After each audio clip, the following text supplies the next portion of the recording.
player stands near the center of the pitch. The ball is at his feet. Two defenders are close, watching. The crowd is not yet sure what is about to happen. They assume something simple.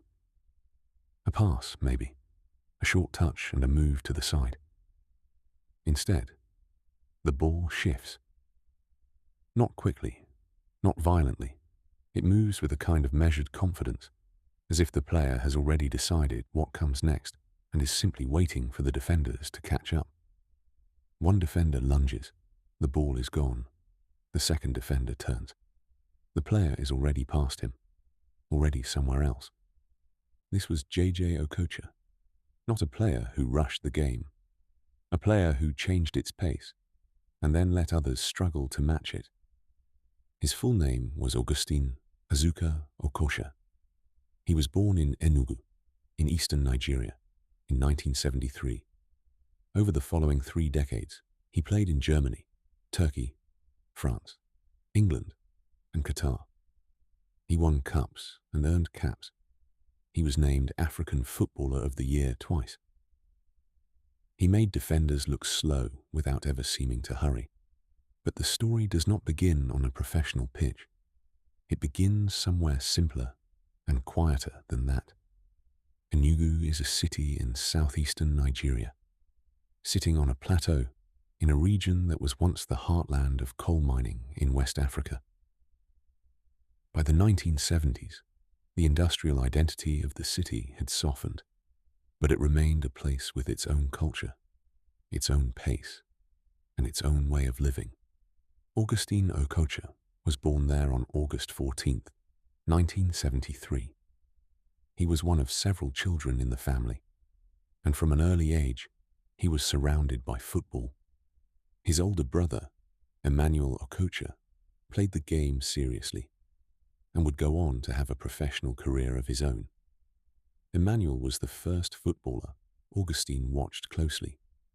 Children in Nigerian cities in the 1970s and 1980s did not need organized leagues or marked pitches to play football. The game happened wherever there was space, in open lots, on packed earth, between buildings, along the sides of roads. The ball itself was sometimes a proper one, sometimes not. Bundled rags, plastic bottles wrapped tightly, anything that could be kicked and controlled. Playing on uneven surfaces with improvised equipment shapes a footballer in specific ways. You learn quickly that control is not guaranteed.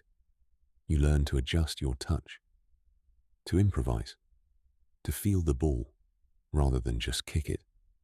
You learn that the ground cannot always be trusted, so your feet must learn to compensate.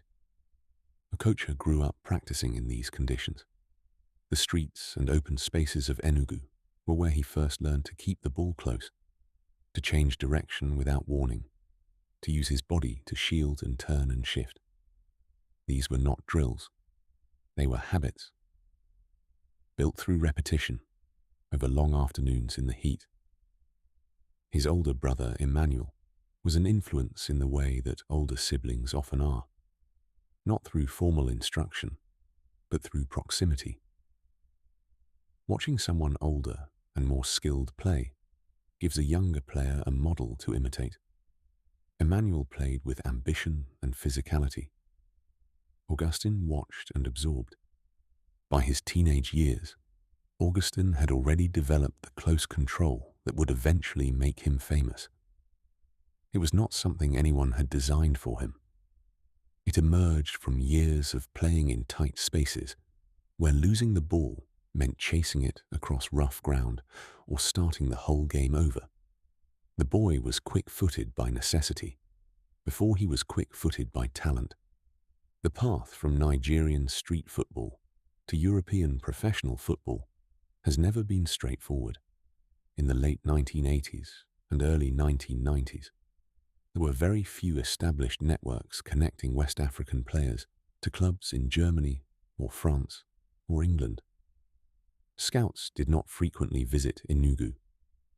Opportunities came through indirect routes, contacts, recommendations, trials. Okocha made his way to Germany as a teenager. He joined Borussia Neunkirchen, a club in the Saarland region of southwestern Germany, not far from the French border. Neunkirchen was not a major club. It played in the lower tiers of German football, far from the national spotlight. But for a young Nigerian player trying to establish himself in European football, it was a start. The adjustment to life and football in Germany would have been considerable. The language was unfamiliar.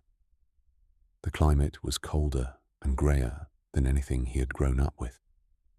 The football itself was different, more structured, more physically demanding at its base level, with a greater emphasis on discipline and tactical organization than the open, fluid games he had played at home. But Okocha adapted. He was young and determined, and the qualities he had developed on the streets of Enugu, the ability to read tight situations quickly, to shift the ball in confined spaces, to find gaps where others saw none, were skills that translated to any level of the game. His performances at Neunkirchen caught the attention of Eintracht Frankfurt. It was a significant step upward. Eintracht Frankfurt was a Bundesliga club, one of Germany's top-flight sides, with a long history and a committed supporter base. Being signed by Frankfurt meant entering one of the most competitive domestic leagues in Europe. Eintracht Frankfurt gave Okocha his first experience of serious professional football at the highest domestic level. The Bundesliga in the early 1990s was a demanding competition. German football at that time was known for its intensity, its physicality, and its tactical discipline. The country had just won the 1990 World Cup, and the national game carried a great deal of confidence and structure. Into this environment came a young Nigerian midfielder with a style that did not conform to the league's prevailing aesthetic. Where German football valued directness and organization, Okocha brought improvisation and unpredictability. He did not play in straight lines. He played in curves and angles, slowing down when opponents expected him to speed up, changing direction when a pass seemed obvious. At Frankfurt, he developed quickly. His dribbling became more refined, his reading of defenders more precise. He understood which opponents could be drawn in and which needed to be surprised. He learned when to hold the ball and when to release it, when to use his body, and when to let skill carry him through. The most widely documented moment of his time at Frankfurt came in a Bundesliga match against Karlsruhe in 1993. The goalkeeper for Karlsruhe that day was Oliver Kahn, who would go on to become one of the finest goalkeepers in German football history and a World Cup finalist. On this occasion, Okocha collected the ball some distance from goal, moved past a sequence of defenders, and placed the ball past Kahn. The goal was not simply a shot on target from distance. It involved a run, multiple changes of direction, and a finish that dismissed one of the better goalkeepers in the country at the time. The goal circulated widely in the years that followed, becoming one of the most viewed clips in early internet football culture. At the time, within the Bundesliga itself, it marked Okocha as something different. Other players in the league could dribble, other players could score, but the combination of control, patience, and confidence on display in that goal was unusual. Frankfurt was where he found his professional identity. He was not simply a tricky winger. He was a central creative player, someone capable of changing a match from the middle of the pitch. His footwork was a tool in service of something larger, creating space, disrupting defensive organization, giving teammates options they had not anticipated. In 1996, Okocha moved to Turkey and signed with Fenerbahce. The Istanbul club was one of the most supported teams in the country.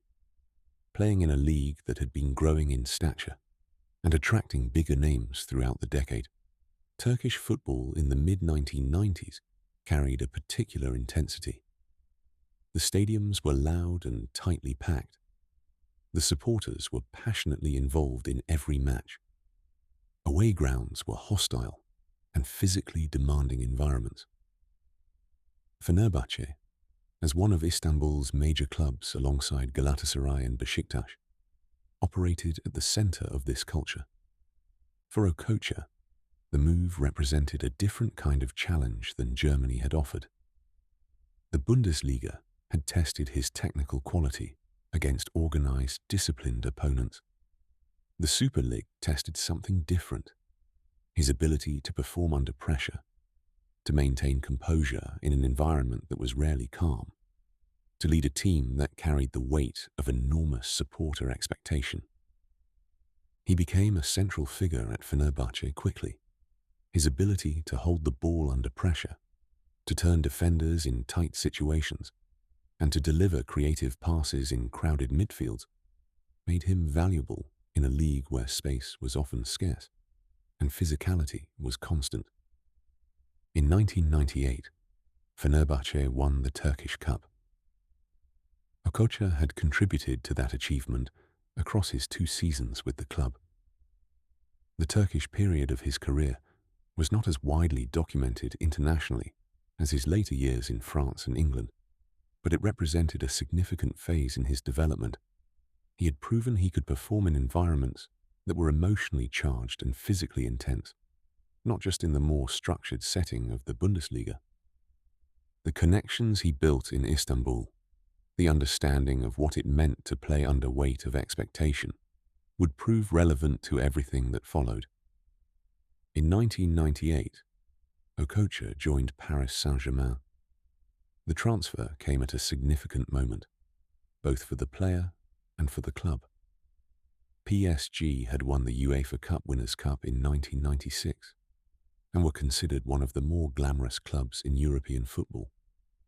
The Parc des Princes was one of the game's better-known stadiums, and Ligue 1, while not at the level of the Bundesliga or Serie A in terms of European prestige, was competitive and had produced some of the continent's better players through the decade. Okocha arrived in Paris as an established professional, having spent years building his craft across 2 different leagues. He was now in his mid-20s, the age at which most footballers are at or approaching their physical and technical peak. Paris suited him. The city's relationship with style, whether in fashion, art, or other cultural forms, created an environment where his kind of football felt appreciated rather than merely tolerated. A player who treated the ball as something to be expressed through, rather than simply moved with, found an audience in Paris that was receptive. His years at PSG were characterized by performances that drew consistent attention. He played as an attacking midfielder, operating in the spaces between the opposition's midfield and defense, collecting the ball in areas where he could do the most damage. His technique, the low center of gravity, the sharp directional changes, the ability to shift the ball from foot to foot in close contact with defenders, was on regular display in the French capital. PSG, under various managers during this period, were not a consistent force domestically or in Europe. The club had its moments, but also went through stretches of instability. Okocha was often a constant amid the changes, a player whose quality remained evident regardless of how the team around him was performing. Evening matches at the Parc des Princes had a particular atmosphere during this era. The stadium, set in the southern part of the city near the Bois de Boulogne, was enclosed and loud.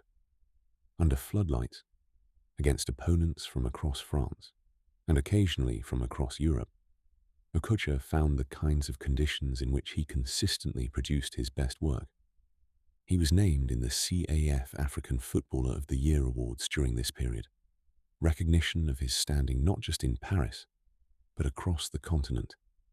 Nigerian football which had emerged onto the world stage at the 1994 and 1996 FIFA tournaments, had in Okocha one of its most recognizable or global representatives. His time at PSG lasted 4 seasons. He made over 100 appearances for the club, scoring goals and creating many more. By 2002, he was approaching 30, and a new chapter of his career was beginning to take shape. Running alongside his club career throughout these years was his service to the Nigerian national team. Okocha made his international debut in the early 1990s and became one of the most prominent figures in the Super Eagles squad through the decade's major tournaments. Nigeria's rise as a football nation during the 1990s was one of the more significant stories in the game's international history. The country qualified for its first FIFA World Cup in 1994 and performed well in the United States, reaching the round of 16 and defeating Bulgaria before losing to Italy. Okocha was part of that squad, a young player sharing the dressing room with experienced professionals from across West Africa. By 1996, the generation had matured. At the Atlanta Olympics, Nigeria won the gold medal in football, defeating Argentina and Brazil along the way, and beating Argentina in the final. It was an achievement that resonated across African football. Okocha contributed to that campaign, playing with the combination of technical quality and competitive resilience that the tournament required. At the 1998 World Cup in France, Nigeria again qualified, and Okocha again featured. The Super Eagles reached the round of 16, where they were eliminated by Denmark. Okocha played across those matches with characteristic composure, operating in the deep-lying creative role that gave him the most influence on the game. He captained Nigeria for significant portions of his international career, a responsibility that reflected how teammates and management viewed his standing within the squad. His calmness under pressure was as useful in a dressing room context as it was on the pitch. Nigeria also won the Africa Cup of Nations in 1994, with Okocha part of the squad.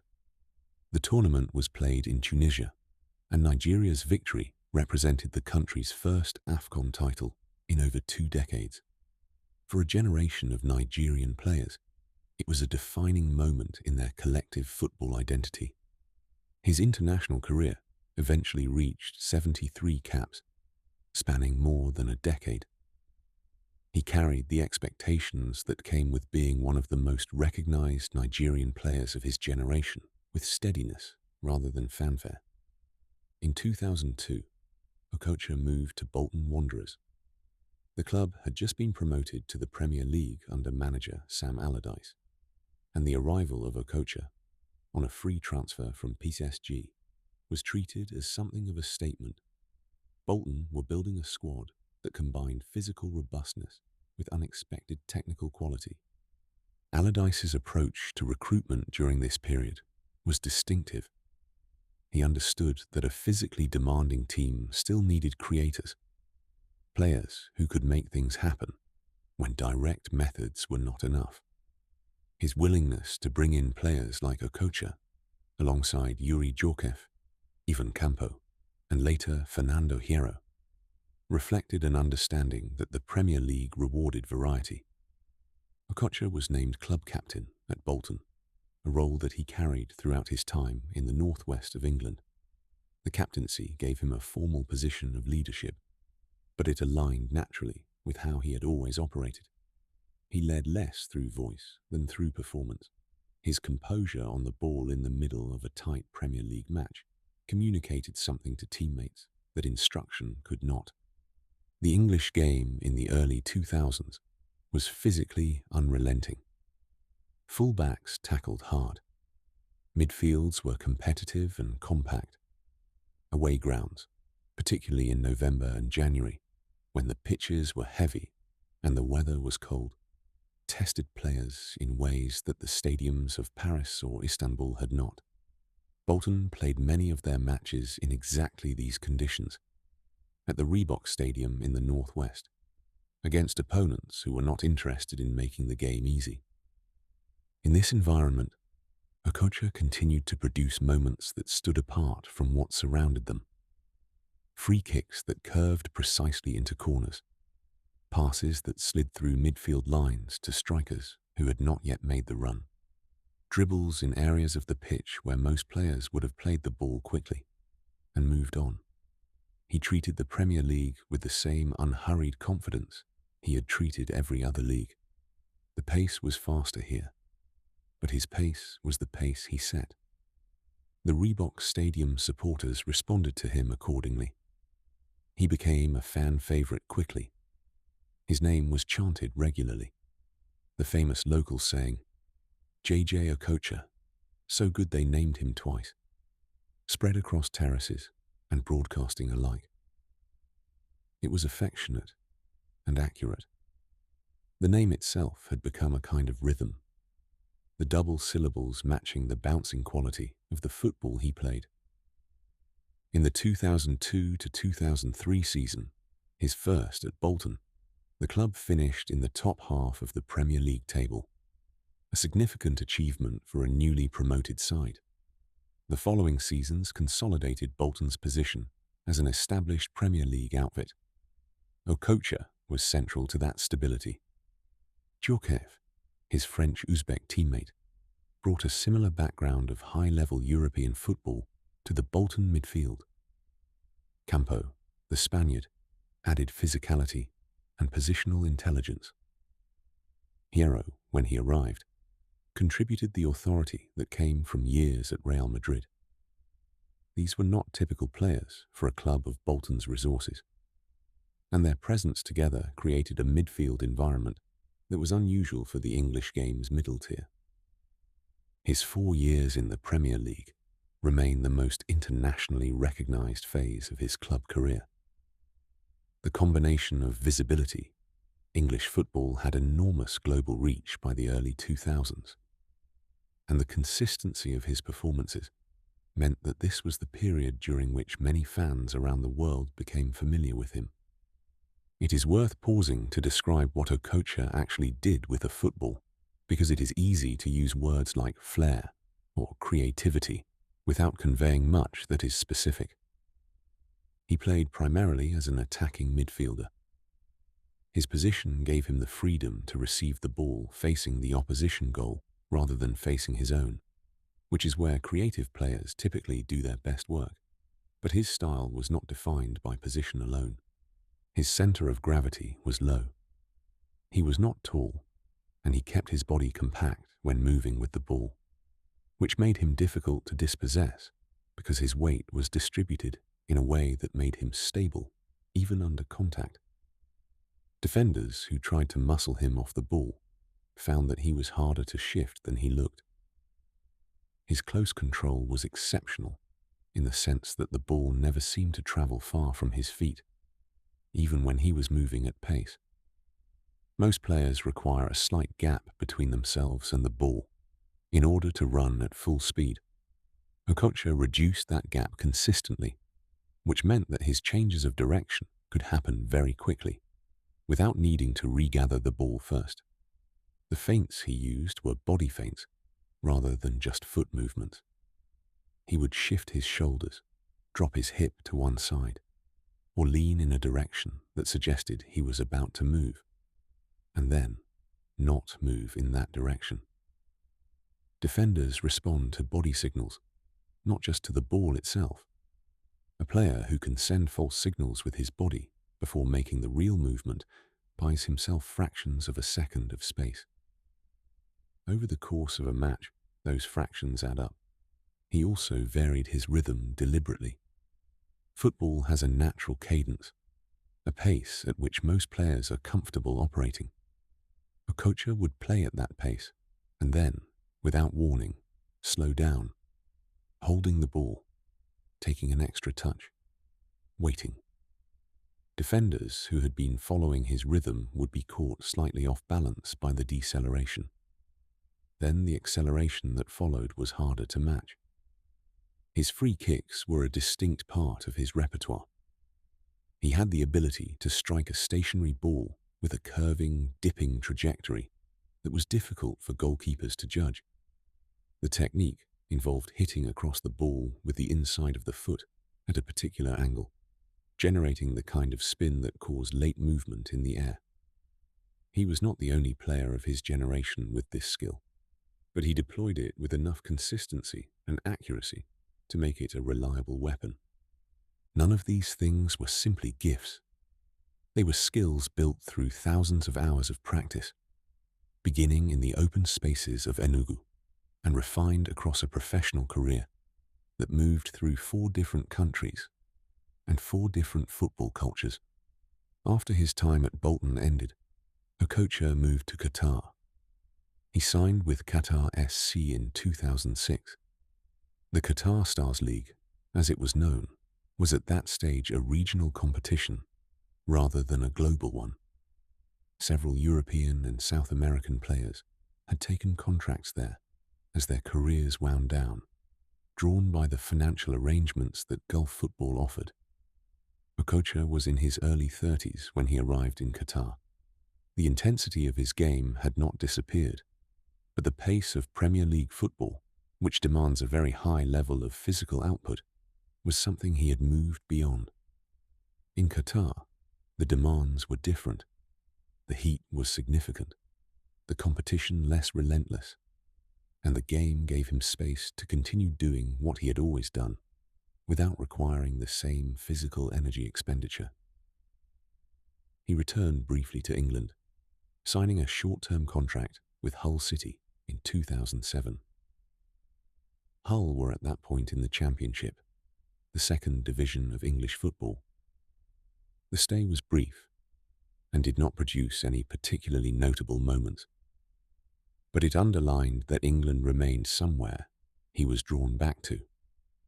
After Hull, he continued in Qatar before eventually retiring from professional football. The specific endpoint of his playing career was not a single dramatic moment. It was, as most football retirements are, a gradual process of recognizing that the game had moved to a pace that no longer suited what he could offer at full tilt. He had played professional football across nearly 2 decades, across 5 countries, in 5 major leagues. The catalogue of matches, goals and performances was substantial. Throughout his career, Okocha carried something beyond club obligations. He was, for large parts of the 1990s and 2000s, one of the most visible Nigerian footballers in the world. Nigeria's football culture was built on technical skill and individual expressiveness. The country had produced talented players throughout the decades: Segun Odegbami, Rashidi Yekini, Sunday Olise, Nwankwo Kanu. But Okocha occupied a particular position in the public imagination, both at home and internationally. His style of play resonated with how Nigerian supporters wanted to see the game played. Football, for many Nigerian fans, was not purely functional. It was entertainment, performance, a demonstration of what could be done with a ball. Okocha's football embodied those values consistently. He was named African Footballer of the Year in 2003 and 2004, the peak years of his Bolton period. These awards recognized him as the continent's finest player, at a time when African football was producing a remarkable generation of professionals across European leagues. The picture that emerges from accounts of his time at various clubs is consistent across different countries and languages. He was calm. He was not a loud or domineering presence in the dressing room. He led by doing rather than by speaking. At Bolton, this quality was particularly noted. Sam Allardyce had built a squad that included older professionals with significant histories at major clubs.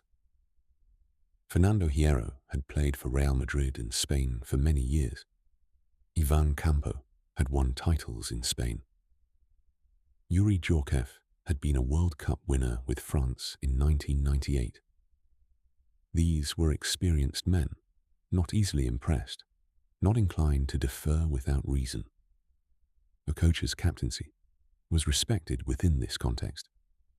He was not a captain who motivated through speeches or confrontation.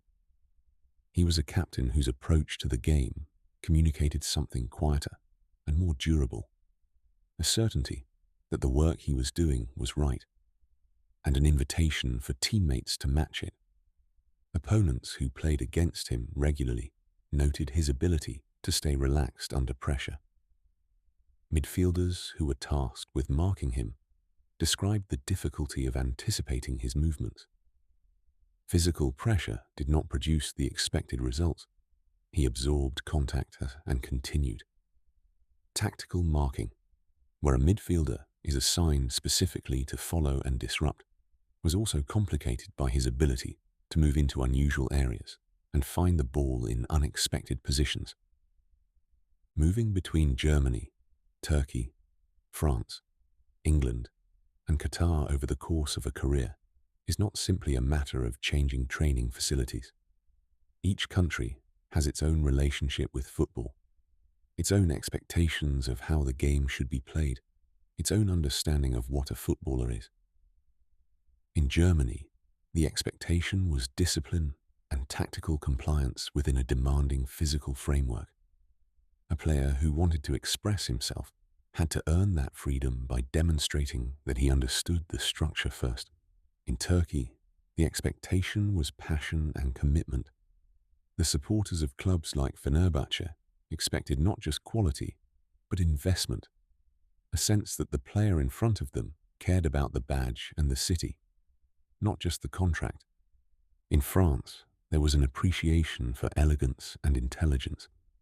The Ligue 1 public was sophisticated, and a player who combined technique with intelligence was recognized and valued. In England, the expectation was effort and physicality as the baseline, with skill and creativity celebrated when they appeared on top of that foundation. The Premier League's culture valued players who worked hard defensively, as well as expressing themselves offensively. Okocha occupied a particular position in this culture, appreciated for what he brought, and relatively unburdened by the expectation to conform to the most physical template. Across all of these transitions, he maintained a recognizable playing identity. He did not transform into a different kind of footballer depending on the league or the manager. He adjusted his role, his positioning, his relationship to the team's defensive work. But the core of what he did, the close control, the rhythm manipulation, the creative decision-making, remained consistent. This consistency across different football cultures is not a small thing. Many technically gifted players from developing football nations struggle to translate their skills into European professional context. The different physicality, the different tactical demands, the different cultural environments proved barriers that technical quality alone could not overcome. Okocha overcame these barriers repeatedly and sustained his quality across 2 decades. When Okocha's playing career concluded, he did not disappear from football entirely. He took on roles as an ambassador for the sport in Nigeria and beyond, and remained a presence at events, tournaments, and broadcasts connected to African football. His involvement in Nigerian football administration and development has been ongoing in various capacities. The Nigeria Football Federation has at different points drawn on his profile and experience, and he has participated in events connected to youth development and the promotion of football on the continent. He has also remained visible through broadcasting and media work, appearing as a commentator and analyst for international football coverage. His understanding of the game's technical dimensions gave him credibility in these roles, and his visibility during his playing career meant he was recognized by a wide audience. The continued global interest in his career, the circulation of his highlight clips on internet platforms, the frequency with which his name appears in discussions of African footballers, The warmth with which former opponents and teammates speak about him speaks to the impression he made. In Nigeria, his legacy is secure. He is remembered not only for what he achieved, but for how he played. A generation of Nigerian footballers grew up watching him and were shaped by what they saw. The idea that a Nigerian player could perform at the highest level in European football with a style that was recognizably expressive rather than merely functional was something Okocha demonstrated repeatedly. Okocha played football at a time when the game was changing in several significant ways. The Bosman ruling in 1995 transformed the movement of players across European leagues, making transfers simpler and allowing clubs to sign foreign players more freely. Okocha's career, moving from Nigeria to Germany to Turkey to France to England, was enabled in part by this opening up of European football. At the same time, the globalization of football broadcasting meant that players from smaller markets, players who might previously have been known only within the leagues they played in, became visible to audiences worldwide. Okocha's goal against Oliver Kahn circulated globally in a way that would not have been possible a decade earlier. His performances at Bolton were watched not just in the north of England, but in West Africa, in South America, in Southeast Asia. This visibility mattered for African football broadly. At a time when European leagues were increasingly dominant and the most talented players from every corner of the world were being drawn into them, Okocha's sustained presence at the top level, his ability to perform alongside and against the best European players across multiple decades, was evidence that African footballers belonged there. He was not the only African player making this argument. Kanu, his Nigerian teammate, was doing the same at Arsenal. Didier Drogba would make it even more forcefully in the years that followed. But Okocha did it in a particular way, with a particular style, and that particularity has made him lasting. Football careers do not end cleanly. There is rarely a final perfect match followed by a dignified retirement.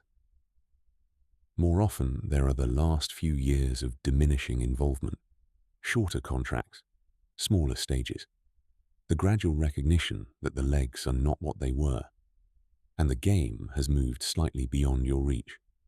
For Okocha, those final years were spent in Qatar and briefly in England's second tier. He continued to play with the same technical qualities that had defined him, even as the physical demands of the game required him to conserve energy in ways he had not needed to earlier in his career. He retired without fanfare. No special send-off match was widely reported. The career ended as most do, quietly, without a definitive closing ceremony, leaving behind the record of what had been achieved rather than a single memorable final moment. What the career left behind was substantial. Club titles, international caps, goals against some of the best goalkeepers in Europe, a captaincy that lasted years across different competitions, continental recognition as African football's finest player, and a way of playing the game that thousands of people watched and remembered. There is a particular quality to watching a footballer who treats the ball as something to be worked with, rather than simply deployed. Most players use the ball to achieve an end, a goal, a chance, an advance up the field. The ball is a means. The end is the objective. Okocha's relationship with the ball had this purpose, but it had something else alongside it. The ball moved through him as if it were part of a conversation he was having with the game, with the defenders in front of him, with the space around him. The purpose was always there, but the manner of achieving it was never purely functional. He grew up in Enugu, learning football on dusty ground under warm evenings, kicking improvised balls against opponents who were his neighbors and friends. He moved to Germany as a teenager, cold and unfamiliar with the language, learning what professional football required in the Saarland. He found himself at Eintracht Frankfurt, where a goal against Oliver Kahn in 1993 told the Bundesliga something about who he was. He went to Istanbul, to Paris, to Bolton, to Qatar. Each place made different demands. Each place gave him different opponents, different teammates, different climates and cultures and expectations. He adapted to each of them without becoming something different.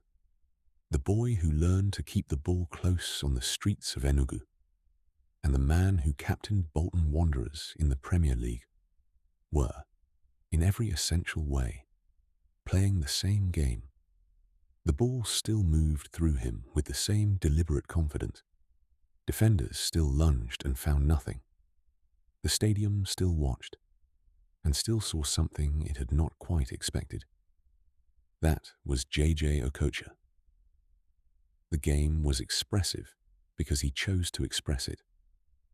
The ball danced because he asked it to, and in leagues from Germany to England, on pitches from Frankfurt to Bolton, across a career that spanned almost 2 decades and 5 countries, he kept asking, and the ball kept answering.